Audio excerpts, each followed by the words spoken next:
जूना अखाड़े के महामंडलेश्वर और वासना पीठ के पीठाधीश्वर स्वामी यति नरसिंहानंद आज हरिद्वार दौरे पर रहे, जहां उन्होंने यूनिफॉर्म सिविल कोड पर बोलते हुए कहा कि देश में चल रहा यूनिफॉर्म सिविल कोड मेरे हिसाब से नौटंकी है। उन्होंने कहा कि सबसे ज्यादा आवश्यकता इस देश में जनसंख्या नियंत्रण कानून की थी, लेकिन उसका फैसला अब तक नहीं लिया गया है और अब जनसंख्या नियंत्रण कानून बनाने का भी कोई फायदा नहीं है। जिनके लिए जनसंख्या नियंत्रण कानून बनाना था, उनकी संख्या अब बहुत अधिक हो चुकी है। वहीं भाजपा पर निशाना साधते हुए स्वामी यति नरसिंहानंद गिरी ने कहा कि चुनाव के समय में सिर्फ और सिर्फ भाजपा पर एक ही मुद्दा होता है और आखिर में यह हिंदूवाद पर आ जाते हैं। वहीं फ्रांस में चल रही हिंसा पर बोलते हुए स्वामी यति नरसिंहानंद ने कहा कि आज जो हालात फ्रांस के हो रहे हैं, वह आने वाले समय में पूरी दुनिया के होंगे। अगर किसी तरह इससे बचना है तो इस्लाम को खत्म करना होगा। मैं इसे एक राजनीतिक नौटंकी के रूप में देख रहा हूँ। 9 साल हो गए मोदी सरकार को, 9 साल बाद इन्हें होश आया है। यूसीसी की बात कर रहे हैं। पहले तो बताएं, इन्होंने सीएए पे पूरा देश जो है गृह युद्ध की आग में झोंक दिया था। उस सीएए का क्या हुआ, एनआरसी का क्या हुआ? आज मोदी सरकार में, किसी भी सरकार में, ये केवल पसमानदा करते रहे, मुसलमानों का तृप्तिकरण, तुष्टिकरण, संतुष्टिकरण करते रहे। लेकिन चुनाव के टाइम इनके पास एक ही मुद्दा होता है और ये आते हैं फिर हिंदूवाद पर। ये हिंदुओं का दुर्भाग्य है कि हिंदू फिर इनसे मूर्ख बन जाते हैं। यूसीसी इस देश में आनी नहीं है, आप इस बात को लिख के रखिए। 2029 में भारत का प्रधानमंत्री मुसलमान बनेगा। धीरे धीरे शरीयत इस देश में लागू होने वाली है। यहाँ कोई यूसीसी आने वाली नहीं है। और उत्तराखंड सरकार की जहाँ तक बात है, सरकार में मुख्यमंत्री अगर दम दिखाएं तो ये हो भी सकता है, लेकिन पहले यूसीसी से पहले जो काम होना चाहिए वो है जनसंख्या नियंत्रण कानून आना चाहिए था। हालांकि आज भी उस कानून के आने का कोई फ़ायदा अब रहा नहीं, क्योंकि जिनके लिए ये कानून आना चाहिए था उनकी जनसंख्या बहुत ज़्यादा हो गई है। लेकिन फिर भी वो कानून आए तो ज़्यादा ज़रूरी है। यूसीसी से हिंदुओं को कोई फ़ायदा भी नहीं है। एक हिंदुओं को केवल एक सेटिस्फैक्शन मिलने वाला, वरना ये यूसीसी में हिंदुओं के लिए क्या है ये मुझे बताया जाए। यूसीसी से केवल हिंदुओं को मूर्ख बनाया जा रहा है। आए या ना आए इससे कोई फ़र्क नहीं पड़ने वाला। केवल ये एक ध्रुवीकरण जो है चुनाव 24 के उसमें करा जा रहा है, बाकी सरकार में दम नहीं है। हरिद्वार में 4 जुलाई से शुरू होने वाली कांवड़ यात्रा को लेकर उत्तराखंड पुलिस और प्रशासन ने तैयारियां पूरी करते हुए यात्रा की कामयाबी के लिए अपनी कमर कस ली है। ADG law and order V Murugesan सहित उत्तराखंड पुलिस के अधिकारी और हरिद्वार के डीएम धीराज सिंह गब्रियाल सहित प्रशासनिक अधिकारी और कर्मचारी रोशनाबाद स्थित पुलिस लाइन पहुंचे, जहां पुलिस फोर्स और अधिकारियों एवं कर्मचारियों को ब्रीफ किया गया। आला अधिकारियों ने ब्रीफ करते हुए कहा कि इस बार भी कांवड़ मेले को सकुशल संपन्न कराना ही पुलिस और प्रशासन की पहली प्राथमिकता होगी। V Murugesan ADG law and order ने बताया कि इस बार संपूर्ण मेला क्षेत्र को 12 सुपर जोन, 33 जोन व 153 सेक्टर में बांटा गया है। इस बार कांवड़ मेले के दौरान लगभग 4 करोड़ कांवड़ यात्री श्रद्धालुओं के हरिद्वार पहुंचने का अनुमान लगाया जा रहा है। सुरक्षा की दृष्टि को देखते हुए 7 कंपनी पैरामिलिट्री फोर्स और 12 कंपनी पीएससी और लगभग 10,000 उत्तराखंड पुलिस के जवान तैनात किए जाएंगे। वहीं कांवड़ मेला क्षेत्र को बम निरोधक दस्ते के साथ ही सीसीटीवी और ड्रोन कैमरे से निगरानी में रखने की बात भी कही जा रही है। उन्होंने बताया कि क्यूआरटी टीम हर की पैड़ी घाटों पर 24 घंटे मुस्तैद रहेगी। व्यवस्था हमेशा रहती है कि जो स्थान सेंसिटिव होते हैं वहाँ पे ड्रोन को हमेशा से आगे से प्रतिबंधित कर देते हैं। हाँ, हो सकता है सुपरविजन के लिए विभाग ही अपना उठ सकता है, तो पूरा सर्वे करना हो, देखना हो, इंस्पेक्शन करना हो, लेकिन बिना परमिशन के कोई भी ड्रोन यहाँ उड़ेगा। जुलाई से कांवड़ मेला शुरू हो रहा है, उसके लिए पुलिस फोर्स का आज ब्रीफिंग किया जाएगा। हमारे पुलिस को अलर्ट रहें और हमारे कांवड़ सबकुशल संबद्ध निकलें, कोई कानून व्यवस्था में बाधा ना हो जाए, उसके लिए हम अभी ब्रीफिंग करेंगे। उसके लिए कोऑर्डिनेशन, कम्युनिकेशन और हमारे अलर्टनेस, इसके हमें अभी ब्रीफ करना है। हरिद्वार में शुरू हो रहे कांवड़ मेले में यातायात जाम से निपटने के लिए हिल बाईपास मार्ग खोला जाएगा। तमाम कानूनी अड़चनों के बीच आखिरकार हिल बाईपास मार्ग को खोलने की अनुमति मिल जाने के बाद जिला और पुलिस प्रशासन ने मार्ग को दुरुस्त करना शुरू कर दिया है। डीएम एसएसपी ने आला अधिकारियों के साथ हिल बाईपास का निरीक्षण कर यहां से अतिक्रमण हटाने और इस मार्ग की मरम्मत काम तुरंत शुरू करने के आदेश दिए हैं। आपको बता दें कि हिल बाईपास मार्ग राजाजी टाइगर रिजर्व क्षेत्र में आता है, लिहाजा इस मार्ग को आमतौर पर बंद ही रखा जाता है। ऐसे में कांवड़ मेले और आगामी सोमवती अमावस्या को देखते हुए इस मार्ग को खोलने की अनुमति दी गई है। इस मार्ग के खुल जाने से हर की पैड़ी और आसपास के जाम से निपटने में खासी मदद मिलेगी। देखिए, हम लोग फाइनल टच दे रहे हैं, एसएसपी साहब भी है, पूरी टीम है, तो जो काम होने थे वो देख रहे हैं कि हो चुके हैं या नहीं हुए हैं। तो उसके साथ साथ जो सफाई व्यवस्था में भी हम लोग का ध्यान विशेष है। तो कप्तान साहब से भी ये रिक्वेस्ट कर रहे थे कि एक ड्राइव हम कल से स्टार्ट करते हैं कि जो आपके जितने रिक्रूटीज़ हैं, जो नए आए हैं, उनको पर्यावरण के प्रति भी थोड़ा संवेदनशील बनाने के लिए जब उनकी ड्यूटी रहती है, और पूरा एडमिनिस्ट्रेशन की टीम पूरा कल से ये सफाई व्यवस्था हम लोग स्टार्ट करेंगे, क्योंकि जगह जगह पे यहाँ पे पॉलीथीन्स पड़े हुए हैं। और जो हिल बाईपास वाली जो रोड है उसमें जितना काम होना था, जितनी धनराशि हम लोगों ने आवंटित की है, उसमें काम चेक कर रहे हैं हम लोग, और मैक्सिमम जगह पे हम देख रहे हैं कि काम हो चुका है।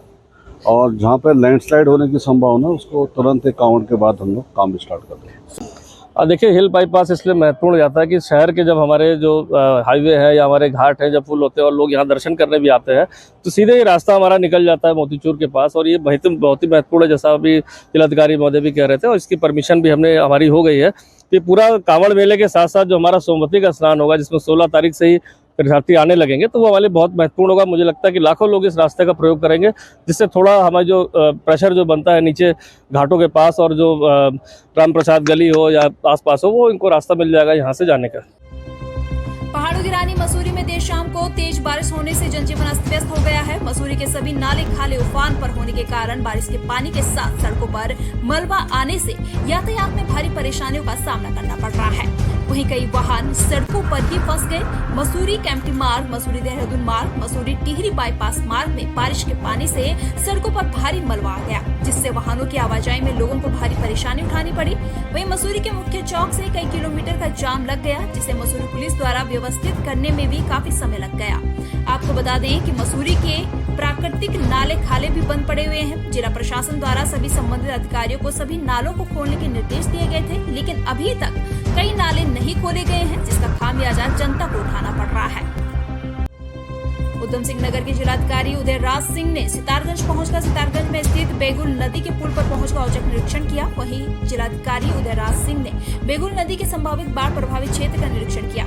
साथ ही जिलाधिकारी उदय राज सिंह ने बताया कि बरसात का मौसम शुरू हो चुका है, जिसको लेकर मुख्यमंत्री पुष्कर सिंह धामी ने बाढ़ से निपटने के लिए प्लान तैयार किया है। वहीं अधिकारियों को भी प्लान के बारे में विस्तार से बताया गया है। जिलाधिकारी ने बताया कि बाढ़ संभावित क्षेत्रों में शिविर कैंप राजस्व विभाग की ओर से लाए गए हैं। सिंचाई विभाग द्वारा बेगुल नदी की सफाई कराई जा रही है, ताकि बाढ़ से निपटा जा सके और क्षेत्र को कम से कम नुकसान।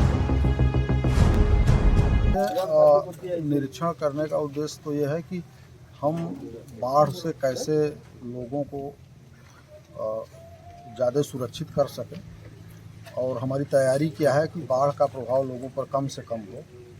मैं देख रहा हूँ कि सिंचाई विभाग ने और हमारे राजस्व के अधिकारियों ने जो भी काम किया है, और जो संभावित पुराने स्टडी से जो स्थितियाँ बनती हैं, उनको ठीक बनाए रखने के लिए कि बाढ़ का कम प्रभाव हो। एक्सीएन साहब ने अपना पूरा प्लान समझाया कि कैसे हम बैगुल नदी में डिसल्टिंग करा रहे हैं, जिससे कि पानी जो है न रुके या बैकफ्लो न करे। और बैगुल नदी से लगा हुआ एक नाला है, जिससे कि ये क्षेत्र कभी कभी प्रभावित होता है बैकफ्लो में, तो उसके लिए भी तैयारी कर रहे हैं। बाकी राहत शिविर, टेम्परेरी जो कैंप्स हैं, उनकी तैयारी एसडीएम साहब बता रहे हैं, एडीएम साहब जो है तैयारी है। तो ऐसी कोई बात नहीं है फिलहाल, लेकिन हमने केवल निरीक्षण का उद्देश्य ये है कि खुद अगर हमें जानकारी रहेगी फील्ड में कहाँ क्या स्थिति है, कोई समस्या आने पर उसका निराकरण करने में थोड़ी आसानी हो। खटीमा तहसील परिसर में एक दिन की भूख हड़ताल पर बैठे पूर्व सैनिक, वीर नारियों एवं आश्रितों ने पेंशन बढ़ोतरी, OROP 2 में हुई पेंशन विसंगतियों को जल्द से जल्द दूर करने की मांग केंद्र सरकार से की है। पूर्व सैनिकों का कहना है कि हमारी मांगों पर सरकार ने फरवरी माह से कोई विचार नहीं किया है, जिसके चलते आज पूरे देश में पूर्व सैनिक एवं वीर नारियां व सैनिक आश्रित परिवारजन एक दिन की भूख हड़ताल पर बैठे हैं। उनका कहना है कि अगर हमारी मांग पूरी नहीं की जाती है तो हमें आंदोलन के लिए बाध्य होना पड़ेगा, जिसके बाद हम जेल भरो आंदोलन करने के लिए बाध्य होंगे। आज हमारा मुख्य उद्देश्य है यहाँ पर धरना बैठने का, कि क्योंकि हमने इससे पहले राष्ट्रपति महोदया और प्रधानमंत्री जी, हमारे रक्षा मंत्री जी और रक्षा राज्य मंत्री जी, जो हमारे यहाँ से सांसद भी हैं और रक्षा राज्य मंत्री भी हैं, उनको भी हमने ज्ञापन दिया है लेकिन अभी तक उसमें कोई कार्रवाई नहीं हुई है। इसलिए मैं सरकार से निवेदन करता हूं कि जल्दी से जल्दी हमारे संगठनों को जो सब बुला करके उसमें शामिल करें। संगतियाँ हुई है ORP 2 के अंदर, उनको दूर करने की कोशिश करें। नहीं तो फिर हम यहाँ पर आज तो हम भूख हड़ताल में बढ़ते हैं, फिर जेल भरो आंदोलन पूरे देश में चलेगा। जो हमारी भूतपूर्व सैनिकों की पेंशन है, ORP 1 में भी विसंगतियाँ हुई हैं, ORP 2 में भी बहुत भारी विसंगतियाँ हुई हैं। इसमें लाखों भूतपूर्व सैनिकों, वीर नारी और विधवाओं की एक पैसा नहीं बढ़ी है। हम चाहते हैं जैसे 5th CPC में हमारी top of the pay scale से, हाईएस्ट पे स्केल से पेंशन सेट होती थी, उसी बेस में सभी भूतपूर्व सैनिकों की पेंशन सेट होनी चाहिए, जिससे हमें 3 से 5 हज़ार तक का फ़ायदा होगा। हम भारत सरकार से रिक्वेस्ट करते हैं हमारी जो पेंशन टेबल की विसंगतियों को दोबारा देखा जाए। हमें बेसिक के 50% पर पेंशन नहीं चाहिए, क्योंकि जेसीओ और जवानों की नौकरी बहुत कम होती है, उनकी बेसिक बन नहीं पाती वहाँ तक। इसलिए जैसा 5th CPC तक भारत सरकार ने हमें पैसे दिए हैं, बेसिक पेंशन का टॉप अप स्केल और उस पर पेंशन, उसी तरह से हमारे सभी भूतपूर्व सैनिक अपनी पेंशन चाहते हैं। बीते 1 माह से खटीमा क्षेत्र में बाइक चोरियों के कई मुकदमे खटीमा कोतवाली में दर्ज हुए थे, जिनका खुलासा करते हुए खटीमा पुलिस के द्वारा 2 आरोपियों से 5 चोरी की गई मोटरसाइकिल बरामद की गई है। खटीमा कोतवाली के वरिष्ठ उप निरीक्षक अशोक कुमार ने जानकारी देते हुए बताया कि खटीमा कोतवाली की गश्ती टीम के द्वारा खटीमा कंजाबाग रोड पर शिव मंदिर के पास की जा रही चेकिंग के दौरान जब एक मोटरसाइकिल को रुकने का इशारा किया गया तो बाइक सवार मोटरसाइकिल मोड़ पर भागने का प्रयास करने लगे। इस प्रयास में बाइक पर सवार दोनों आरोपी गिर गए, जिन्हें पुलिस टीम ने तुरंत अपनी गिरफ्त में ले लिया। आरोपियों की निशानदेही पर पुलिस टीम के द्वारा टनकपुर रोड पर खाली पड़े एक प्लॉट से झाड़ियों के बीच छुपाई गई 4 अन्य मोटरसाइकिल भी बरामद कर ली गई। आरोपी के विरुद्ध IPC की संबंधित धाराओं में मुकदमा दर्ज कर लिया गया है। आरोपियों पर पूर्व में भी इस प्रकार की चोरियों के कई मुकदमे दर्ज हैं। आरोपी नशे के आदी हैं और अपने नशे के खर्च को पूरा करने के लिए क्षेत्र में इस तरह की चोरियों को अंजाम देते रहे हैं। जून में हमारे खटीमा थाना क्षेत्र अंतर्गत, सितारगंज थाना क्षेत्र अंतर्गत एक गिरोह एक्टिव हो गया था, जो बाइकों को उठा रहे थे और काफ़ी लगभग 3-4 बाइकें हमारे यहाँ से उड़ गई थी, बगल में सितारगंज भी उड़ गई थी। तो इनके अनावरण के लिए हमने टीम गठित की थी और इसी टीम द्वारा जो है कल रात्रि में इनको हमारी 5 मोटरसाइकिलों के साथ, जिसमें मोहम्मद अकरम और शाहिन नाम के 2 अभियुक्त हैं, ये दोनों स्थानीय अभियुक्त हैं, इस्लामनगर खटीमा के रहने वाले हैं। इनके कब्जे से 5 चोरी की मोटरसाइकिलें बरामद की गई हैं। अभी प्रकरण को धारा 379, 411 IPC के तहत जेल भेजा।